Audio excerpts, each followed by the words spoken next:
So the O is the orientation to present status through self-assessment. Okay, I do a lot of scaling things. I do a lot of stuff with grief and trauma. And a lot of times I'll ask people scale 1 to 10, or sometimes a 0 to 10. You know, how are you doing with this? I remember when I came back from 9/11, I remember a newspaper reporter asking me this question, and she asked me, she said, you know, how are you doing in the aftermath of that? You saw and experienced some pretty significant things.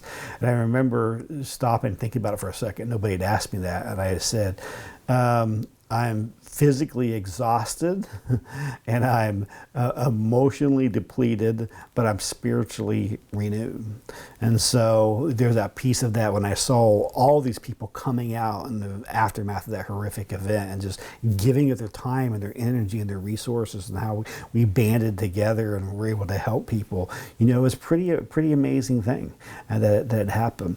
So this orientation, sometimes I often, you know, you want to keep the clinical language out. So I might say, hey, how you doing up here, right? How you doing in the head part? Kind of pointing at the heart, how you doing right here? And how you doing maybe, you know, in your body. And I sometimes scale 1 to 10, 10 being great, you know, 1 being pretty low. Where are you at on this? And so, you know, different people are affected different ways. If you had a person who's a strong extrovert, you know, and they've been processing stuff as they go along and been talking with their friends at night and all that type of stuff, you know, they may be in a very different place than somebody who's more of an introvert, and they just couldn't talk about it yet, and they wanted to go away with it. You know, they wanted to sit with it. They need to sit with it. So introverts and extroverts process and live in the world in very different ways. Okay, just kind of in a nutshell.